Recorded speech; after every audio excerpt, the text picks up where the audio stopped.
Assim como quando eu fui falar dos planos, dos choques heterodoxos, né, esses planos de congelamento de preço e etc., eu antes apresentei um texto para pegar as ideias principais envolvendo que levaram aqueles planos. Eu vou fazer a mesma coisa agora, né? Eu vou apresentar um texto, um texto importante, de um autor fundamental, Thomas Sargent, está coberto aí pela minha cara, mas vocês têm nos slides, vocês têm o texto. O Thomas Sargent, já falei outras vezes, é um dos grandes macroeconomistas aqui do último quarto do século XX, começo do século XXI, e ele participou de uma revolução no modo de pensar a macroeconomia que começou ali pelos anos 70 do século passado, óbvio, e foi ganhando força durante os anos 80, 90.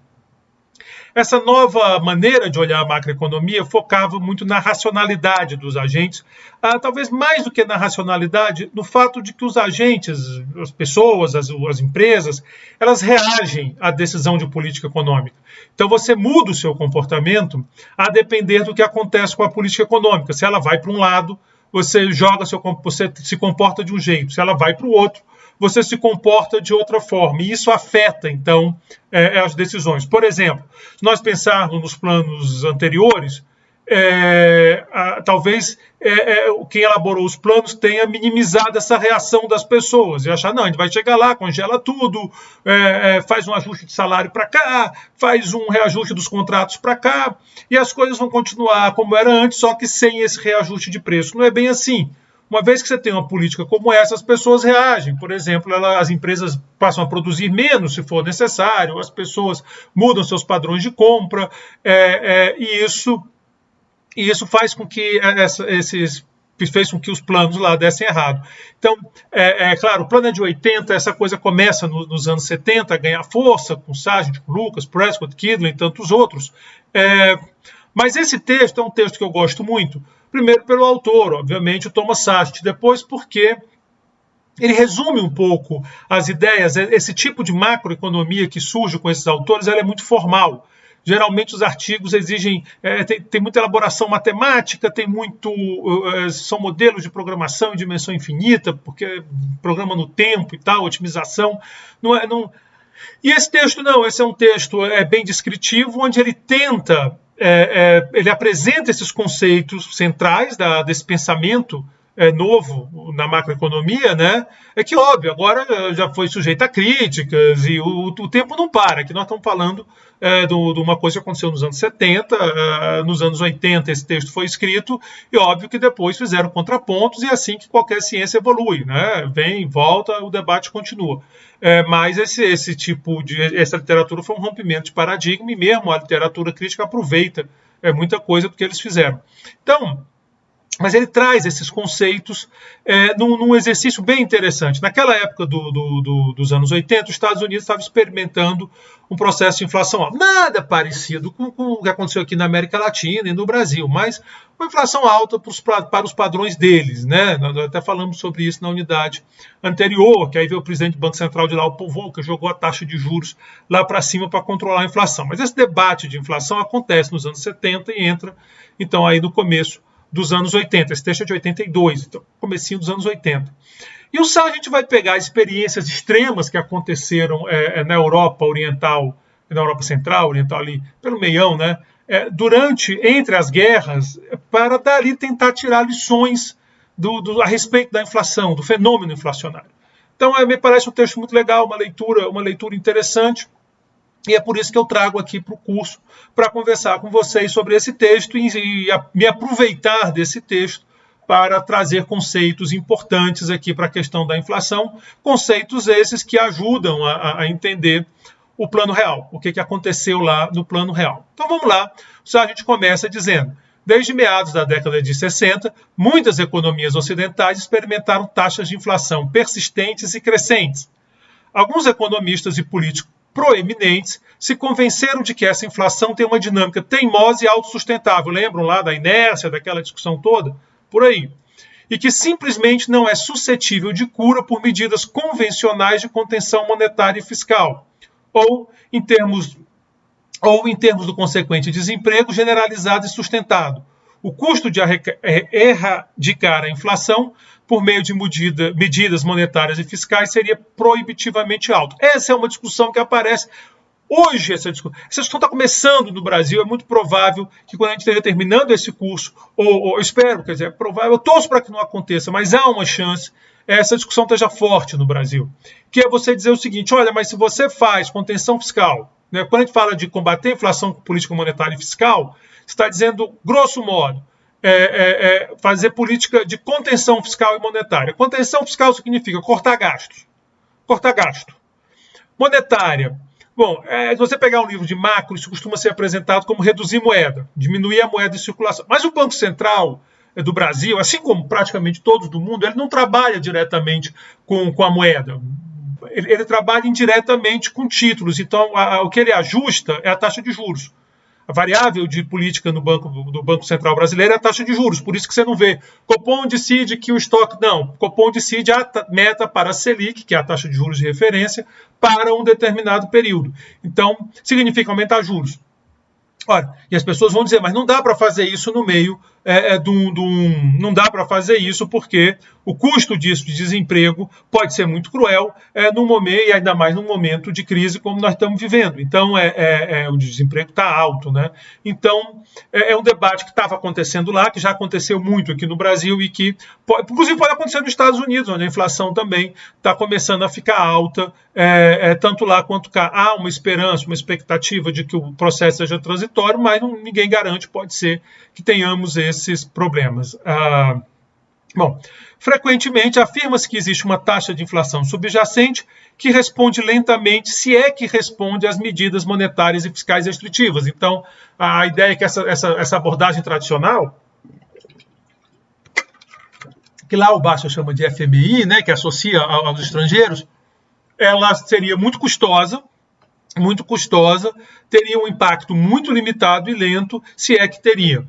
Então, esse é o ponto. O que o Sargent vai fazer aqui é uma crítica a esse tipo de visão, né? Uma crítica crítica, digamos assim. Ele vai argumentar que não, que é esse tipo de política, mas tem que ser bem contextualizado, e é isso que ele vai fazer usando os exemplos. Mas então esse é o pano de fundo da nossa discussão. Dá para controlar um processo inflacionário?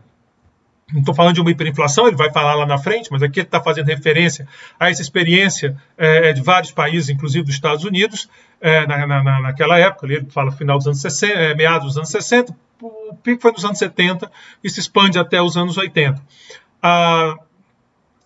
Ele está olhando aquela experiência e tentando trazer, mas a pergunta essa é mais ou menos a pergunta que talvez a gente tenha que discutir aqui no Brasil. Como é que nós vamos fazer para resolver esse problema inflacionário se ele não sei lá como se resolver? Evidentemente, essa taxa de inflação subjacente, que ele estava fazendo referência lá, é aquela que reage muito lentamente ou talvez nem reaja à política fiscal e monetária, é a taxa de inflação que as empresas e os trabalhadores esperam que prevaleça no futuro.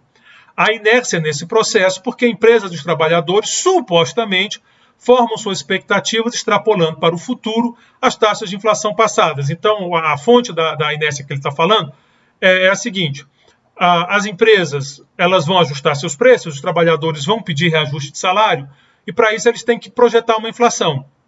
Né? Eu vou fazer o contrato para um ano. Então, tem um momento aí que o meu sindicato aqui, a nossa associação, a ADUMB, que é a Associação dos Docentes da UNB, ela vai negociar, quer dizer, na verdade, junto com a Central, com a ANDES, que é o nacional, aí tem outro, a Proifes, eu acho. Alguém vai negociar lá o meu salário, já que a negociação não é individual, é coletiva. Para fazer essa negociação do salário por um ano, por exemplo, eles têm que ter uma noção de quanto vai ser a inflação, porque, obviamente, o reajuste que eles vão pedir, eles devem tentar a inflação mais alguma coisa que seria um ganho real. Eles vão tentar isso, aí tem uma barganha, vem para cá, vem para lá, sai um resultado. Mas para que isso aconteça, é preciso ter uma ideia, uma expectativa, um chute, dê o nome que quiser, de quanto vai ser a inflação. E é muito difícil, supostamente, né, supostamente, mas é difícil porque controlar esse processo, porque uma vez que eu tenho essa expectativa e eu estou olhando para trás, o passado está dado, eu não vou mudar essa expectativa e vou pedir a inflação, mesmo que o governo queira fazer política monetária, fiscal, eu vou querer essa inflação maior que eu estou esperando, e esse seria a origem do problema. Então teria esse mecanismo de inércia aqui baseado na expectativa de inflação, que é feito olhando para trás. Então eu olho a inflação, sei lá, do ano passado e digo, eu acho que a inflação desse ano vai ser mais ou menos igual ao do ano passado e jogo para frente. Aí eu quero esse reajuste, e se o governo quiser fazer uma política monetária restritiva, uma política fiscal restritiva, isso não muda muito porque eu estou olhando para trás. Então isso é que o Sargent está descrevendo como que as pessoas acreditam. Ele vai fazer uma leitura, vai apresentar uma leitura diferente. Chegamos lá. Uma visão alternativa de expectativas racionais, esse um está de gaiato aqui, era para ser outra coisinha dessas aqui, né, essa magrinha.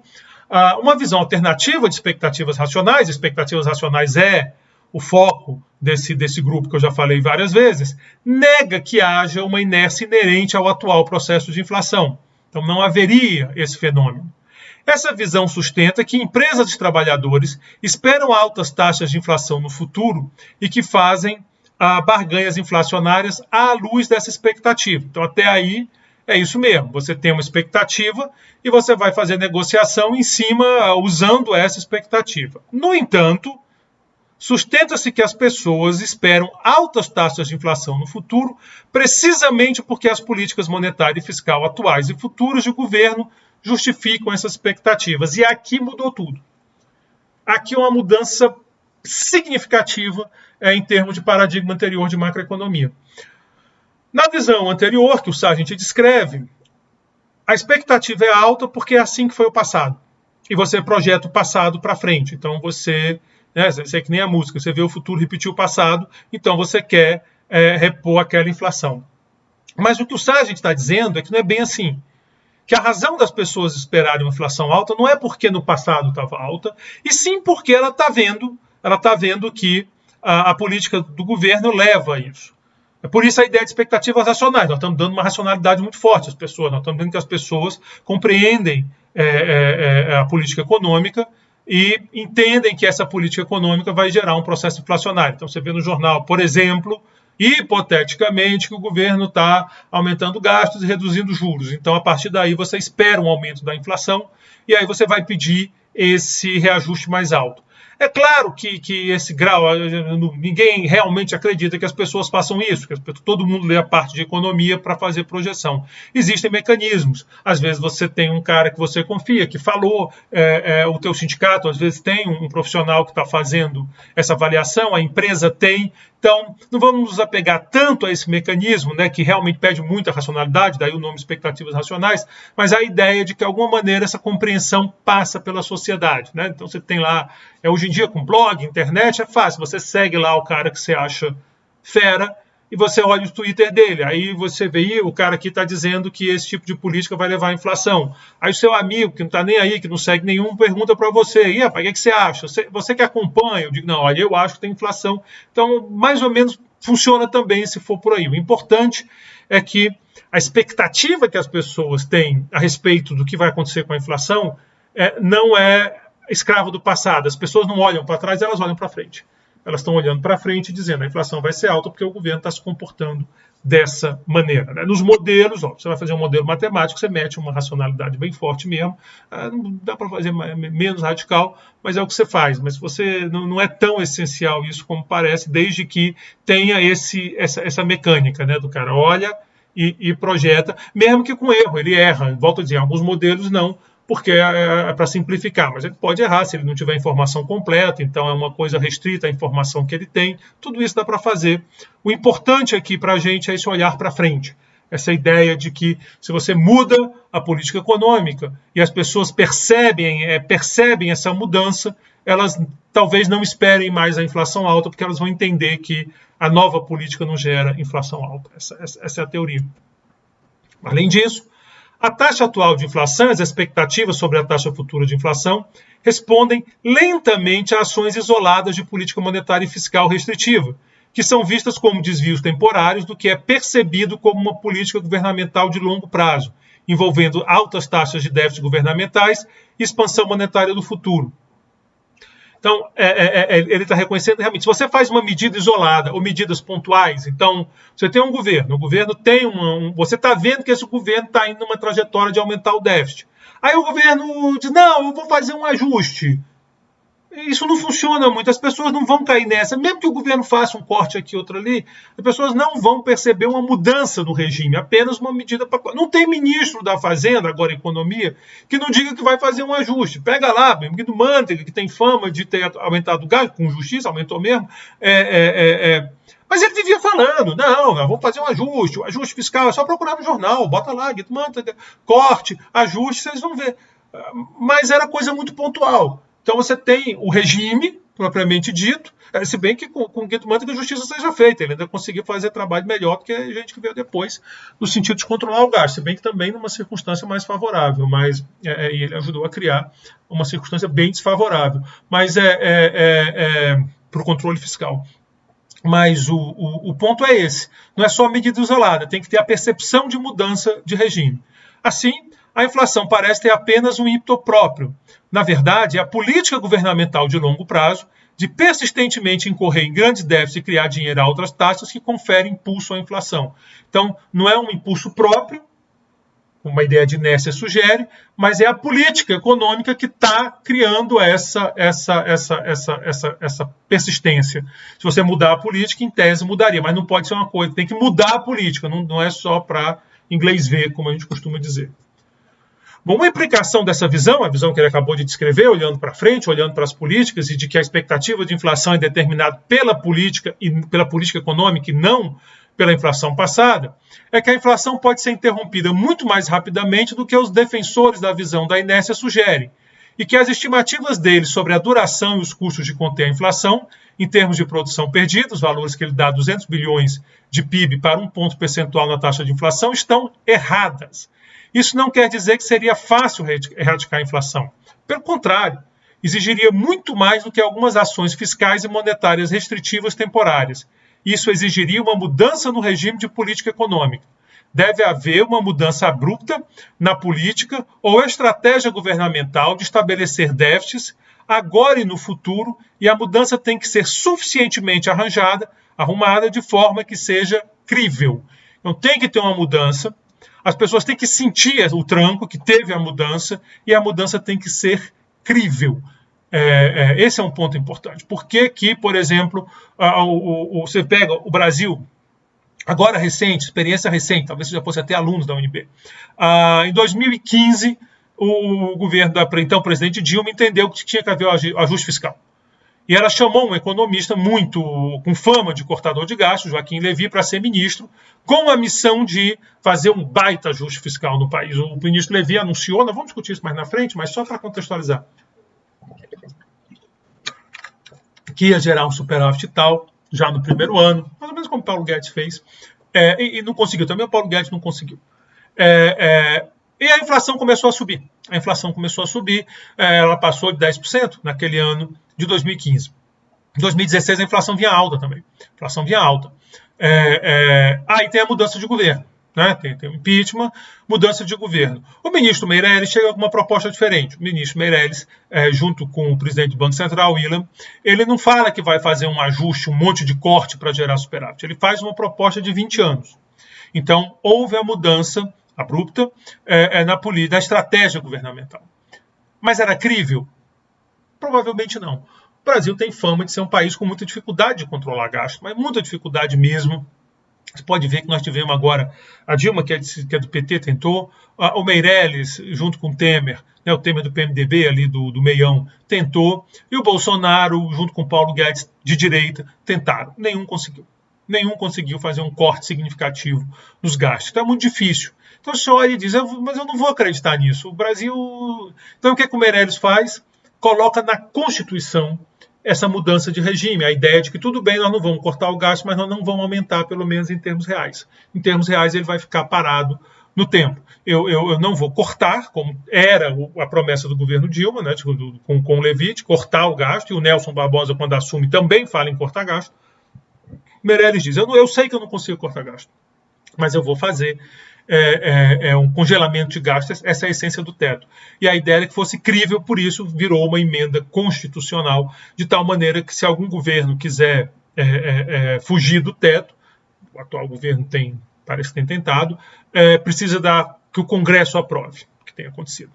Mas também teve a pandemia, então não é um negócio meio complicado. Um evento muito extremo que fez com que o Congresso se movesse nessa direção. Vamos ver agora, nos próximos anos, o que vai acontecer com isso, né? Que se o governo vai, talvez nos próximos meses, a gente já tenha um sinal mais forte, e dê para colocar no final do curso. Por isso que eu digo, eu só posso preparar o final do curso no final do curso, porque eu não sei o que vai acontecer até lá, ainda mais em tempos tão loucos. Bom, embora existam muitas diferenças de detalhes entre a hiperinflação austríacas, húngaras e polonesas e alemãs, existem algumas características comuns muito importantes. Então, características importantes nessas 4 hiperinflações que o Sargent está estudando. A natureza do regime de política fiscal em vigor durante cada uma das hiperinflações. Cada um dos 4 países apresentou déficits enormes e persistentes. Não vamos contar a história com detalhe. A natureza das medidas fiscais e monetárias deliberadas e drásticas, tomadas para acabar com as hiperinflações. A rapidez com que o nível de preços e as taxas de câmbio se estabilizaram, o que dá um suporte muito grande à teoria dele, ou seja, a estabilização foi muito rápida, não foi lenta, como sugere essa visão, olhando para trás, que o reajuste vai sendo lento. Foi muito rápido, uma vez que chegou. Aliás, no Brasil também. Aqui no Brasil, do Plano Real, foi muito rápido. Na hora que estabilizou bem rápido, né? O rápido aumento da base monetária, papel moeda metálica mais reservas bancárias, nos meses e anos após o fim da rápida inflação. E isso é um ponto que a gente tem que discutir direito, porque a ideia que a gente tem se imprime mais, a inflação chega. O que aconteceu? Por que você teve aumento da base monetária, do dinheiro, digamos assim, da moeda, e não teve inflação? Essa é uma discussão que vai ser importante aqui na nossa apresentação. Não vou dar spoiler agora. Quem quiser que acompanhe aí o vídeo, os slides e tal, para fazer a discussão. Questão central. Se as pessoas formam expectativas, agora você vê que não está entre aspas, sou eu falando. Se as pessoas formam expectativas olhando para trás, reduzir a inflação por meio de política monetária e fiscal pode ter um custo muito alto, porque você vai ter que quebrar essa resistência. Nesse caso, pode ser melhor conviver com inflação alta do que tentar reduzir a inflação. Se as pessoas formam expectativas olhando para frente, é o backward looking, forward looking que os americanos usam. Se vai para frente, o custo de reduzir a inflação por meio de uso política monetária e fiscal não precisa ser tão alto. Não é que é de graça, mas não tem nada de graça, mas não precisa ser tão alto. Porém, a manutenção do controle da inflação exige disciplina e compromisso de longo prazo do governo com políticas consistentes com a inflação baixa. Então, tem uma expressão que meu sogro, meu querido sogro, ele fumava, depois ele parou, mas ele brincava assim, ele dizia, parar de fumar é a coisa mais fácil do mundo, só essa semana eu parei umas 15 vezes. Né? Então é um pouco isso. Parar é fácil, o difícil é continuar. Quem tem questão de peso, eu sou um cara gordo, eu digo isso, perder peso é coisa fácil. Difícil é manter o peso baixo.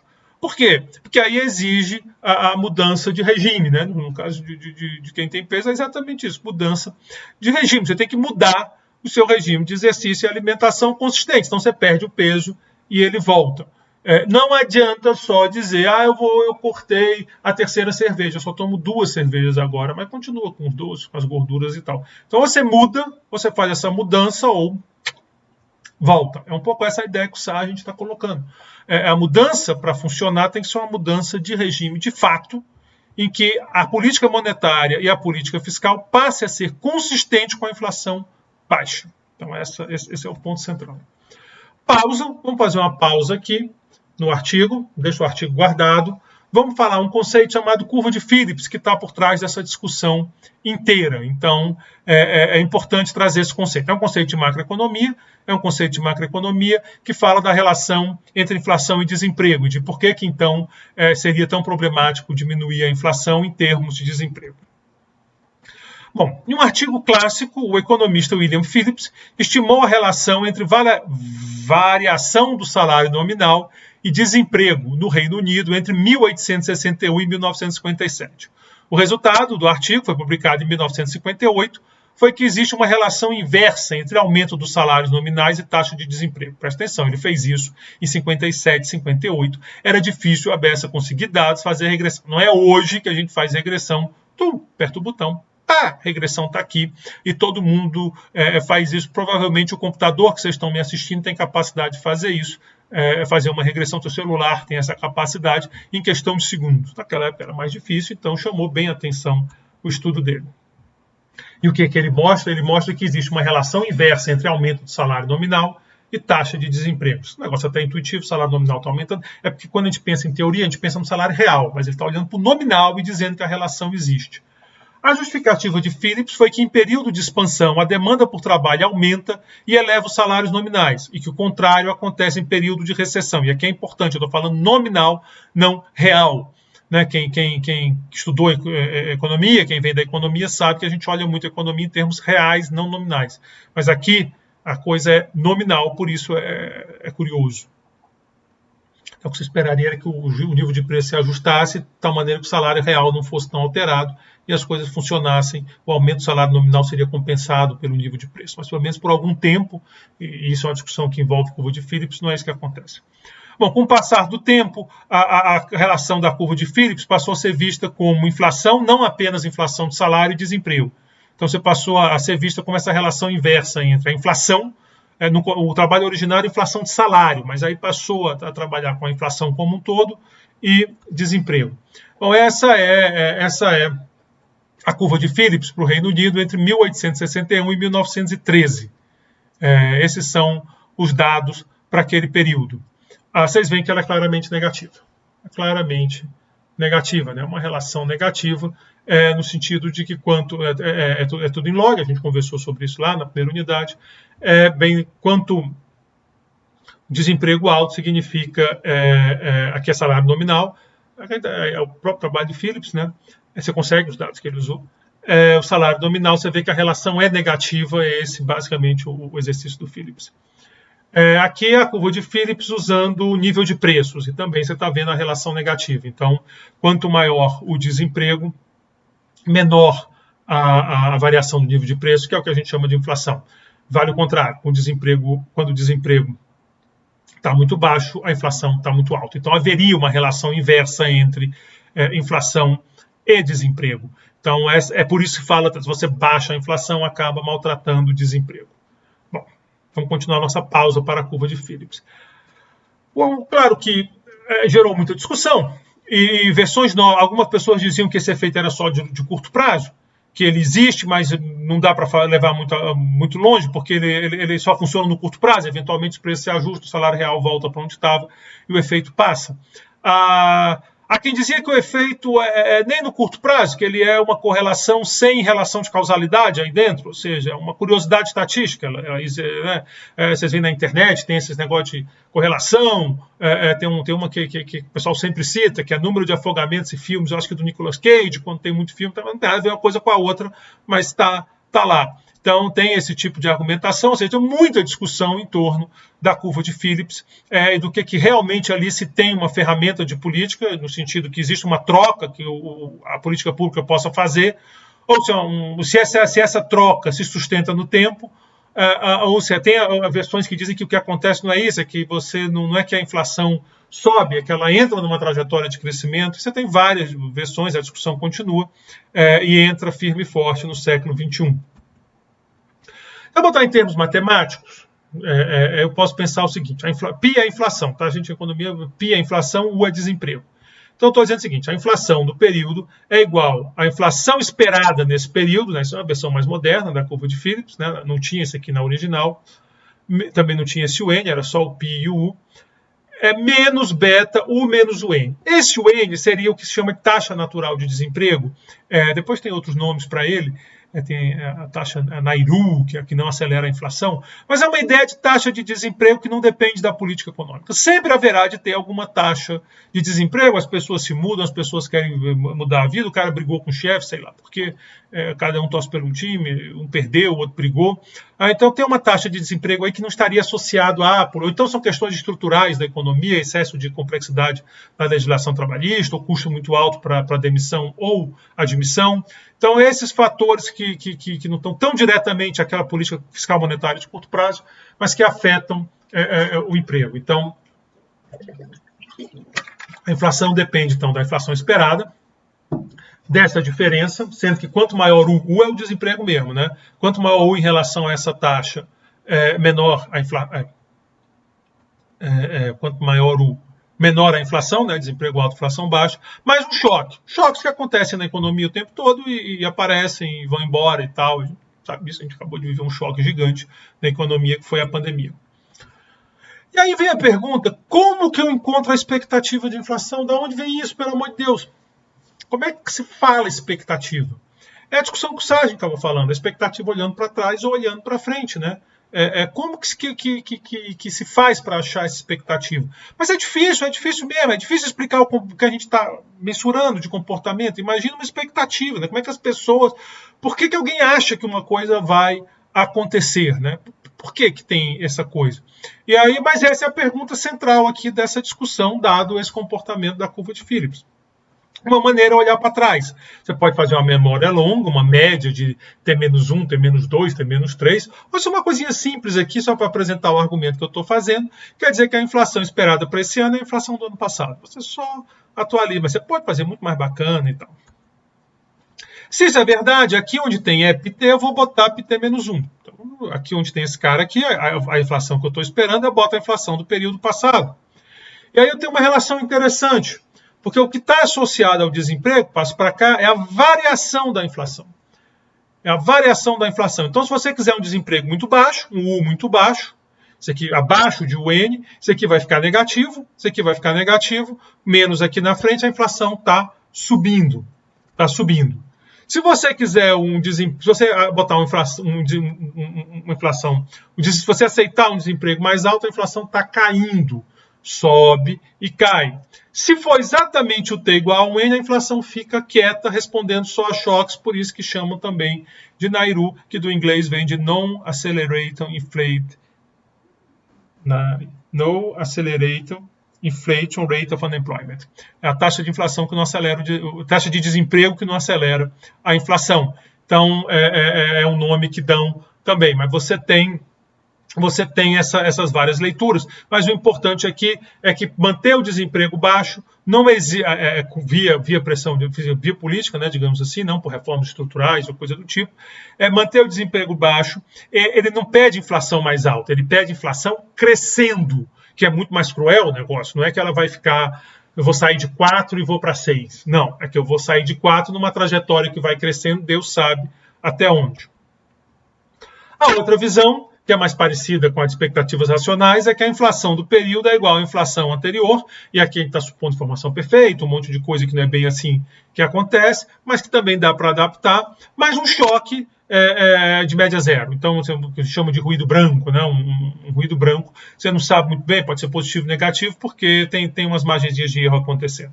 Bom, mas se isso é verdade, eu vou substituir aqui, agora eu vou botar o EPT, eu vou botar esse cara, o PI vai embora com o PI, e o que eu tenho é que essa flutuação do desemprego é resultado só de choque. Então aqui não tem muito sentido, você não vai conseguir fazer nada mexendo na política monetária, o desemprego vai continuar em função dos choques que a economia está levando. São duas visões de curva de Phillips, são duas visões, tem outras visões, mas é só para vocês perceberem como o negócio é enrolado, mas ainda assim é muito comum fazer referência à curva de Phillips. Toda vida que vocês verem um economista falando de escolha entre desemprego e inflação, ele está fazendo referência a essa ideia da curva de Phillips. Então, essa é a ideia de curva de Phillips, né? Mostrei aqui a curva propriamente dita, para que ela... Contei a história, a curva estimada para esse dado. Se eu pegar outros períodos de tempo, isso não funciona, viu? Aqui é porque eu estou apresentando, era cruel ficar botando. Mas dependendo do período de tempo, ela não fica assim bonitinha, não. É bem mais complicado, como eu disse. E aqui a ideia, as críticas que podem ser feitas e como é que a expectativa influencia isso. Eu acho que cada vez mais as pessoas percebem a importância desse cara aqui, da expectativa na inflação. E é por isso que tem muita gente que defende que o Banco Central tenha que brigar muito para manter a credibilidade dele, porque assim ele segura a expectativa de inflação. Bom, voltamos agora ao texto do Sargent. Após a Primeira Guerra Mundial, os Estados Unidos estavam no padrão ouro, né? Isso quer dizer o seguinte: o governo dos Estados Unidos estava pronto para converter um dólar em uma determinada quantidade de ouro sob demanda. Então, no padrão ouro, a moeda tem que estar amarrada no ouro e o governo converte. Chegou lá e disse assim: eu tenho tantos dólares, eu quero trocar pelaquela quantidade de ouro que está determinada. Para simplificar as coisas, imediatamente após a guerra, a Hungria, a Áustria, a Polônia e a Alemanha não estavam no padrão ouro. Na prática, suas moedas eram em grande parte fiduciárias ou sem lastro, ou seja, como hoje. As moedas são assim. Você pode emitir, se o Brasil quiser emitir mais moeda hoje, ele não precisa de ouro, nem dólar, nem nada de contrapartida. Só emitir. Isso é uma moeda fiduciária. Se você quiser, você não tem direito de chegar no banco ou no Banco Central e dizer: olha, eu tenho aqui R$100, eu quero trocar por tanto de ouro ou por tanto de dólar. Você não tem esse direito. Você quer trocar por ouro, tudo bem. Vai no mercado, encontra alguém que te venda, compra o ouro. Idem com dólar. Vai numa casa de câmbio, encontra alguém que te venda e compra. Mas o Banco Central não é obrigado a te pagar nenhum valor pré-determinado. Você vai negociar ali a mercado. Os governos desses países recorreram à impressão do novo dinheiro sem lastro para financiar o déficit. Isso foi feito numa escala gigantesca que levou a uma depreciação das moedas de proporção espetacular. Então você teve uma super impressão de moeda sem lastro. Aqui é fundamental, porque quando você está com lastro, você está botando moeda, mas ao mesmo tempo você está aumentando sua reserva de ouro, mantém aquele equilíbrio. Mas você está sem lastro, você está só colocando. O lastro não precisa ser ouro. Vamos já falar sobre isso. Você está só colocando moeda, e isso é que seria o mal aí da história. Este artigo, né, do Sargent, enfoca as mudanças deliberadas na política que Hungria, Áustria, Polônia e Alemanha fizeram para acabar com a hiperinflação e a escolha deliberada da política que a Tchecoslováquia fez para evitar a inflação em primeiro lugar. Então, nós vamos ver 4 exemplos de hiperinflação e um que não aconteceu. O que eles fizeram? As hiperinflações terminaram com os governos restaurando ou virtualmente restaurando a conversibilidade em dólar ou o equivalente em ouro da moeda local. Então, ele fez esse lastro, digamos assim, dólar ou ouro. Agora, vamos falar um pouco do padrão ouro, né? Porque a gente está falando dele aqui, vamos conversar um pouco sobre ele. O governo emite moeda e outros títulos que podem ser convertidos em ouro sob determinadas condições, por exemplo, a pedido dos detentores. Desde que a promessa de conversão seja crível, e aqui de novo a questão da credibilidade, as pessoas devem aceitar reter esses títulos a seu valor de face. Então, se eu acredito que aquele título do governo que eu tenho, seja dívida ou seja moeda, ele pode ser convertido a qualquer momento naquela quantidade de ouro, eu não tenho por que não aceitar aquele título a valor de face. Não tem razão. Eu posso ir lá, eu acredito nisso, eu vou lá e troco em ouro se em algum momento eu não quiser o título. Como os governos não mantêm 100% do valor dos ativos em ouro, então o governo não tem todo esse dinheirama em ouro, o que realmente garante a moeda é a dívida do governo, especialmente a confiança que o governo vai manter uma política de gastos e arrecadação capaz de manter a dívida sustentável. Ou seja, mesmo no padrão ouro, não é comum que os governos tenham toda essa quantidade de ativos que eles emitem, né, de moeda ou títulos, etc. Essa moeda é uma espécie de título, um título, mantém aquele ouro todo. Então, no final do dia, o que vai garantir o lastro da moeda é a dívida do governo. Se você percebe que aquela dívida está controlada, você não tem motivo para achar que o governo, que aquela moeda vai perder valor de forma muito forte ou de uma hora para outra. Você não tem motivo para isso, porque está tudo controlado. As coisas estão funcionando. Então, se o governo precisar, ele teria como bancar a moeda dele, porque ele tem condições, ele está solvente, o governo. Ele não está insolvente, ele não está numa situação de dívida descontrolada nem nada parecida. Então, essa seria, em última instância, o lastro de uma moeda. Ela pode ter padrão ouro, com lastro em ouro, conforme uma lei, coisa parecida. Pega o exemplo da Argentina. A Argentina tinha uma lei de conversão de peso e dólar. Quando desandou, desandou.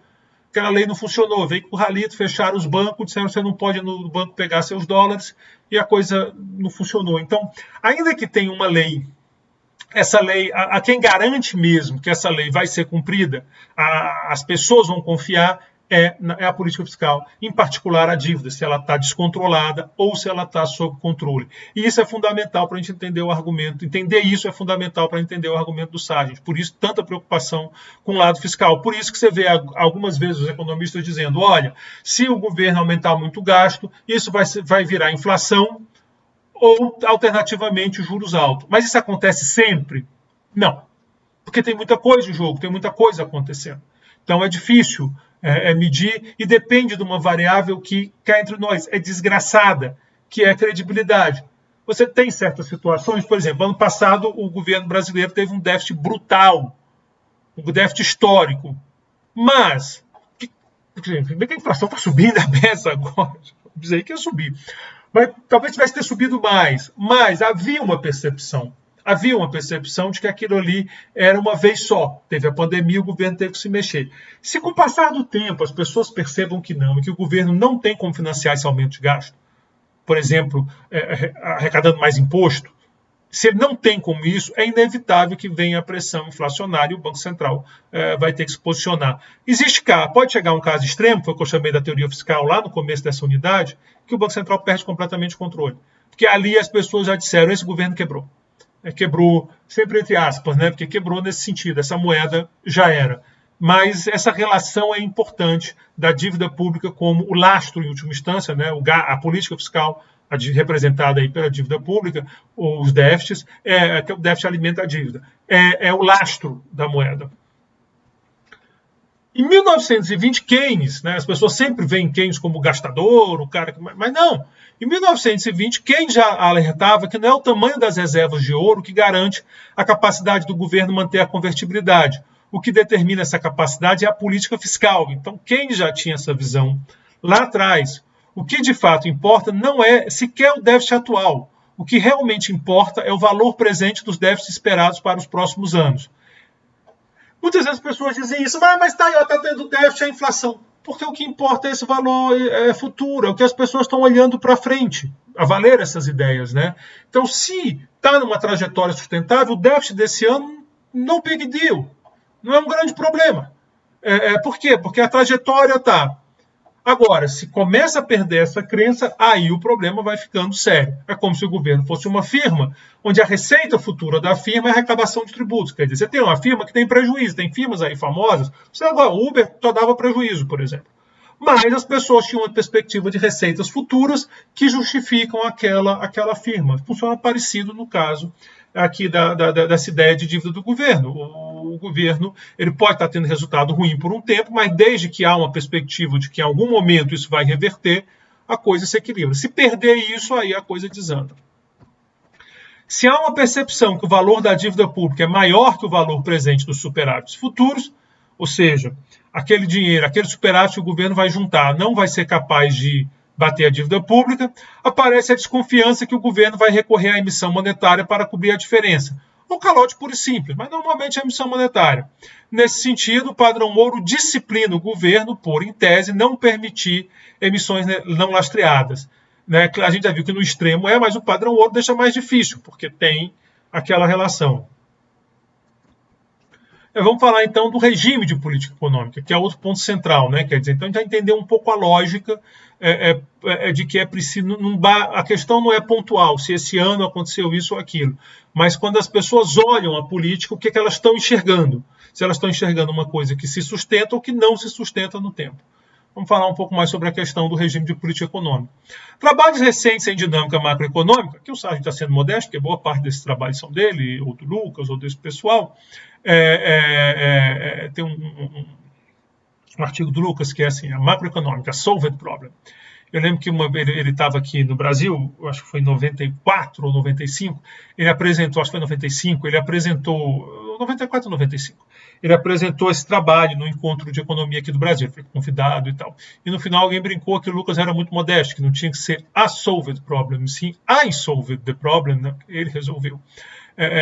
Você vê como é que são as coisas. Depois, em 2008, muita gente disse que não era bem assim, vida que segue. Bom, mas trabalhos recentes em dinâmica macroeconômica descobriram o seguinte princípio geral. Quando ocorre uma mudança na estratégia ou regime do governo, os agentes econômicos privados mudam suas estratégias ou regras para escolher taxas de consumo, taxas de investimento, carteiras e assim por diante. A razão é que o comportamento dos agentes privados é egoísta, ou pelo menos tem um propósito, tem um objetivo. De modo que, quando o governo muda sua trajetória, os agentes privados geralmente consideram que é do seu melhor interesse mudar a deles, o interesse deles, né? Então, esse é o ponto. Se muda a estratégia do governo, eu mudo a minha, porque eu estou reagindo a isso. Se eu percebo que está mudando, eu mudo também o meu comportamento, porque eu não quero me ferrar, eu não quero ficar me ferrando. Então, eu posso, de repente, não cobrar reajustes em períodos curtos de tempo, porque eu entendo que a estratégia do governo é manter a inflação baixa. Se ele aumenta, eu começo a querer mais reajuste no meu salário, ou nos preços do que eu vendo, e assim, etc. Então, tem essa relação. Continuando.